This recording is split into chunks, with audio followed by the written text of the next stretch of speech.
Hey guys, how's it going? Stacy here from Bricks and Blooms, coming at you from Zone 6B, New Jersey, and we still have not had a frost yet. Some parts of New Jersey have had their frost already.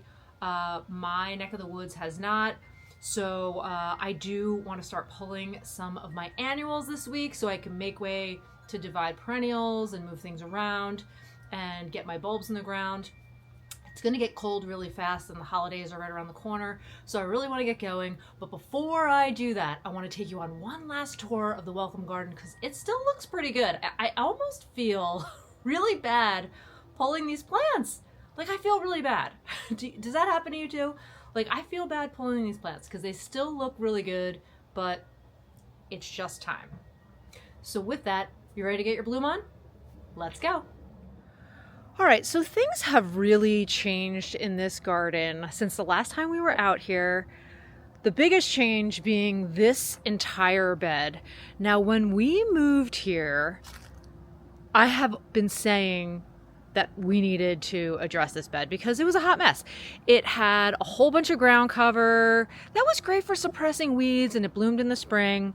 But I don't know if you can see my dogs playing in the window, but there they are. But I digress. It bloomed in the spring, very pretty, but the rest of the season it just looked like a weedy mess. I had black-eyed Susans. They were all along the front of the bed, which was weird because in like summer and fall, they would get really tall and then they would like fall over onto the walkway. And so I had to support them. I love Rudbeckia, don't get me wrong. It is so fun to grow and so pretty this time of year, but it just needed so much help and just looked so overgrown that it was like time for a change. Also, all along the house, we had Nandina and it just looked messy. So we're still doing things to this bed. I'm not done yet. I still need to mulch. I want to plant something along here, but I figure I'd just kind of give you a little progress report as we're moving through fall because I'm making a lot of changes and I'll just tell you what I'm thinking. So I have done nothing with the planters because we just did a driveway renovation, we did the pool patio renovation, and I think I'm just kind of more invested in planting this fall than I am decorating. So this year I'm kind of taking the hit on the outdoor decor for fall. But what I planted over there are 2 arborvitaes and a cryptomeria. They're going to be slow growing. It's going to take them some time, but I pulled this beautiful trellis out of storage that I didn't know what to do with. I used it in my former garden at my old house and I haven't found the right place to put it yet until now. And I decided I'm going to grow something up and I'm thinking maybe Lana Serra or maybe like a climbing rose or something just to get a little color up there. And then I want to put a small stone here so I could put like a little bird bath or something and then finish planting around it. I basically for now just dug and divided some sedum autumn joy and some nepeta, but I'm going to make some other changes in here. I'm definitely going to be tucking in, I might do supertunias in here next year. I'm not sure yet, but I'm definitely going to kind of feel this space out. It's not done, but you know, we've just got the bones here. I love that oval window, don't you? It's so pretty. That's where my front entry hall is. And I love that window. But anyway, I have 2 of these trellises. So put one here and then another one on this side of the door. And look at them. Oh, good golly. Good golly. So to mirror the other side, put another trellis here, dwarf Alberta spruce here. I don't know why I always say dwarf Alberata. It's dwarf Alberta. It's like I want to make it fancier than it actually is. Dwarf Alberta spruce. We have all this river rock here. I want to actually remove that and do mulch so that I can plant more in it. This bed is going to change, but this is what it looks like for now. So let me fill you in on some of the new plantings that are here. I got these cool rustic iron urns from somebody that I bought a bunch of terracotta from on Facebook Marketplace. She just gave me these. They're super cool. I don't know where they're going. I don't think they're staying here, but I love them. They're very cool. So I might be overdone with the urns. I don't know where they're staying. I just put them there for now. So no judging. So anyway, we have a Buckeye tree here. And one of the cool things about having a Buckeye tree that I didn't know about is they flower and they get a lot of hummingbirds. It's a very cool tree. But the interesting story behind it is when we moved here, and I didn't realize it was a Buckeye tree until after the fact, my daughter went to Ohio State, which are the Buckeyes. So it was kind of fitting that we moved here and have this beautiful Buckeye tree. So anyway, so it does get hit with a little bit of sun. I wouldn't say the sun is too intense. This is the south side of my house, but it kind of gets dappled light. So what I did was I moved some hostas in here that I dug and divided from my pool garden just to kind of fill this in for next year, because I planted Let's Dance Skyview hydrangeas to be like a little hedge around the tree. I thought that would be so pretty. So hopefully the light will be right for this. I think it will be, but only time is going to tell. It should get enough shade and enough sun to kind of balance out my New Jersey weather here. And, you know, I'm excited to watch it grow. I mean, it's going to take some time. I also have some Delosperma here that we moved from another section of my garden. And I'm thinking of putting something else here, maybe creeping phlox, maybe some dianthus or something, just because that's going to get hit with a little more sun. And then new are these stones. So that little stone path kind of goes through to the front door, and that's a walkout basement. So it kind of gives you a little more access to this side of the garden. And then I moved my pink profusion salvias over here from another garden. I think they're going to look great. And then around this hydrangea paniculata, I've got Empress Wu hostas that I dug and divided from another area of my garden. This hydrangea paniculata was actually in the corner over there, and it was on the struggle bus. It hasn't grown much in the few years that we've been here, and I just feel like, number one, it needed more room. Number two, it needed much more light. So I think it's going to get the light that it needs out here. I couldn't tell you the variety because I don't know, I didn't plant it. But I also planted Gatsby Pink Oak Leaf Hydrangea here. The foliage has already turned, very pretty. And then I dug and divided a couple other things here, but my idea was to do green mountain boxwoods on every pillar of the porch. And then I've got Bobo hydrangeas planted in between. Everything is very small and immature right now, so you really can't, there's really not too much to see. The celosia there, I actually just dropped seed there last year from bouquets that I had, just to kind of have them grow and fill in. I'm going to pull them this year and then kind of keep it cleaned out over time. I may let it come back for a year or two, but then eventually I want to make sure I don't have a celosia hedge here. Although I don't know, maybe I will keep it. It does look kind of cool. Time will tell. So I've got these daisies here, one there, one here. Planted them a couple years ago, dug and divided them so that I can get a look here and a look there. Dug and divided a bunch of sedum autumn joy along this bed. Still going to be doing some work in here. This is still a work in progress. I had these mums that I planted like 2 years ago. I didn't really want to move them around right now because it's fall. So once, they're kind of done and they're kind of getting there, I might just shift them over a little bit to the beginning of the bed.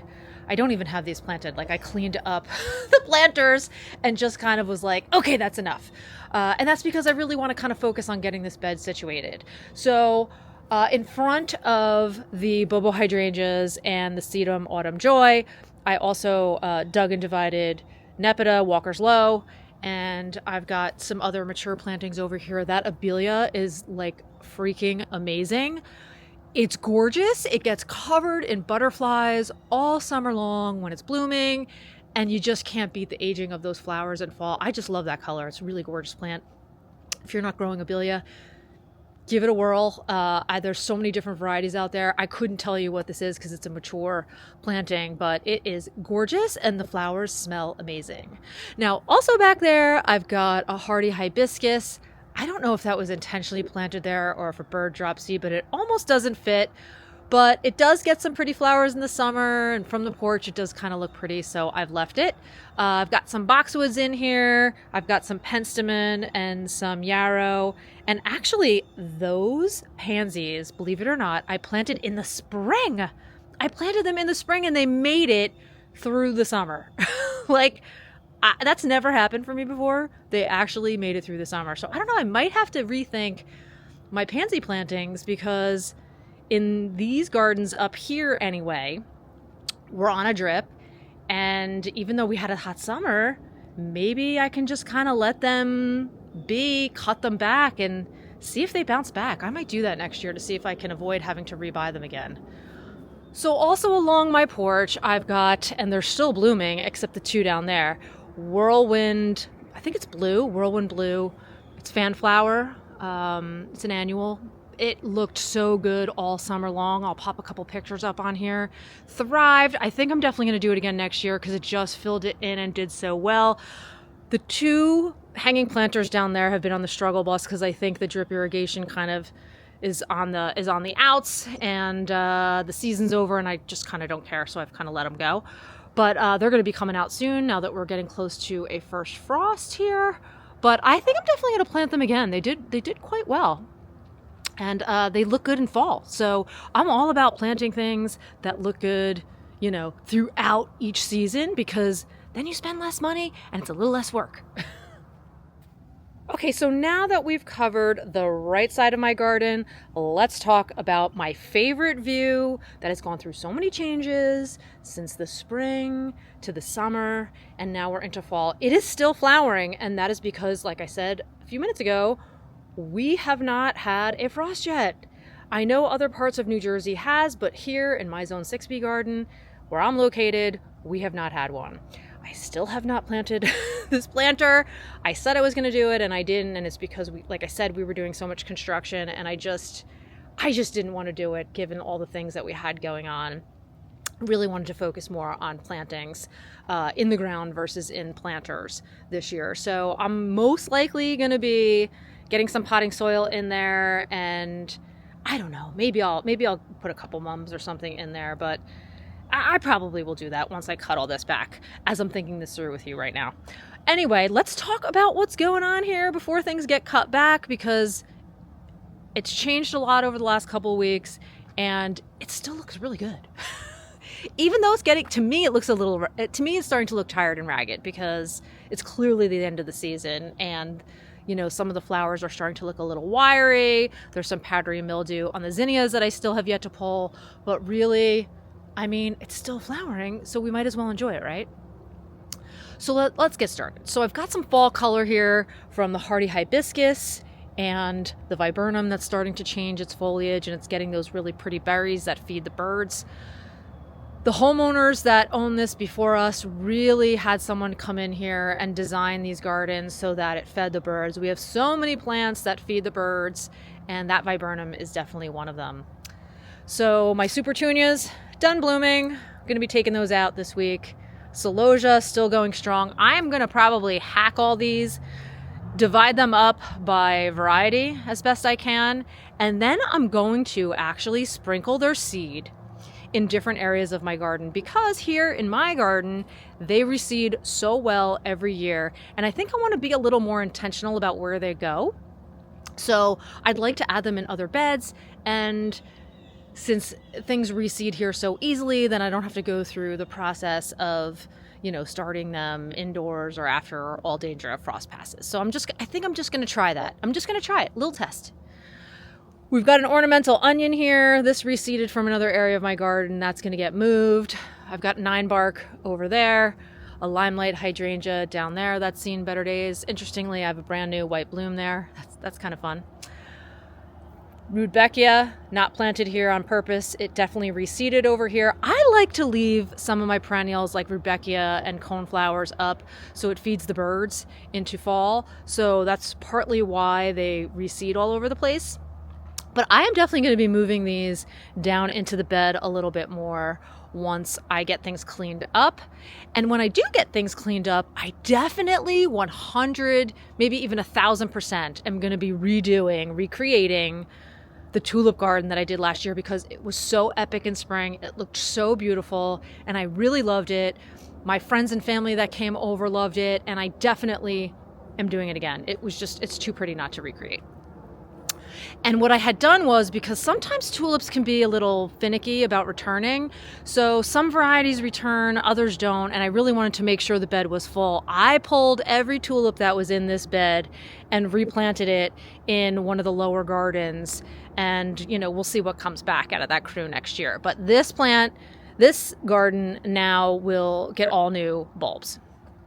And I'm going to actually link in the description below a list of some of those bulbs that I ordered, so you can kind of see what I'm going to grow, because I grew a few of them last year, a couple new ones for this year, and you'll see my color palette.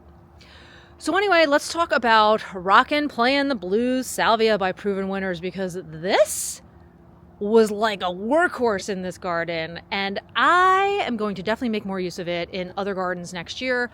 I did plant them in groupings of 3 so I can get that mass amount of color, and it was perfect. These still attract bees, and to anyone that says this isn't a native salvia, blah, blah, blah, blah, it is covered in pollinators all season long. All season long. So if you're one of those people in your mind thinking, oh, it's not native, let me tell you, it doesn't matter, because it still attracts the bees. The bees are well fed, and it's one of the reasons why I hesitate to cut these back, because I mean, right now it's a little early in the morning, but later in the day, I will see a lot more bee action on these salvias, and they're just gorgeous. They really fill in space, and if you've got areas where you need to fill in space fast, this is a great annual option. So let's talk about the back row of zinnias over there, covered in powdery mildew. I really need to cut them back. The flowers don't even really look all that great anymore. They look really tired even from below, but it's still the backdrop of this garden, and so I haven't cut them back yet, but I think I'm doing it this week. I'm ready to move on. We're nearing the end of October, almost November, and I've got to get this bed ready for planting tulips, so it's time. My Royal Cosmo Lantana still looks really good, still blooming. Love it. Highly recommend. I've got some yarrow in here. Again, some supertunias that are just kind of done. Coneflowers, I really need to cut back. They're done. Seed heads are gone. I've got some catmint, nepeta, cat's pajamas in here. Sorry, I'm in a flight path for Newark Airport. I've got some more Royal Cosmo Lantana here, and I've got a penstemon back there as well. This one is Agastache, and then I've got another one that did really well, surprisingly, and I definitely talked about this in the last video, was Truffula Pink Gomphrena. I love it with the Playin' the Blues Salvia. I think that's a really nice combination. Looked really great with my zinnias and the Lantana. This particular Gomphrena was hit so bad by the rabbits early in the season. I really need to write down in my garden planner to remember to spray my repellents much earlier because I got to it a little too late. And I actually wound up not only using repellent, but I also started using these wire cloches, and I actually still have it there at the base of the plant, and that really was like double protection for these. And so they grew astronomically. Like, these are much taller than any Gomphrena Truffula Pink that I've grown in the past. I grew it for the first time a couple years ago, and I gotta say it was like half the size. This is big. This is big. So they can get really big, which is nice because they add a lot of color and texture to the border, right? I do also have another hardy hibiscus here. I planted it like a year ago. I have to look at the variety because I don't remember offhand, and there's no flowers on it anymore. But yeah, then we've got another viburnum there with some berries. And that is the welcome garden. Like I said, I think we're going to be wrapping things up this week because it's starting to get chilly and I want to move on to other things. But yeah, really happy with how this garden turned out. I definitely want to replicate a lot of things for next year. And 2026 is going to be epic. And that's it, you guys. Thanks so much for joining me in the gardens today. I'll see you in the next video. Enjoy a beautiful day.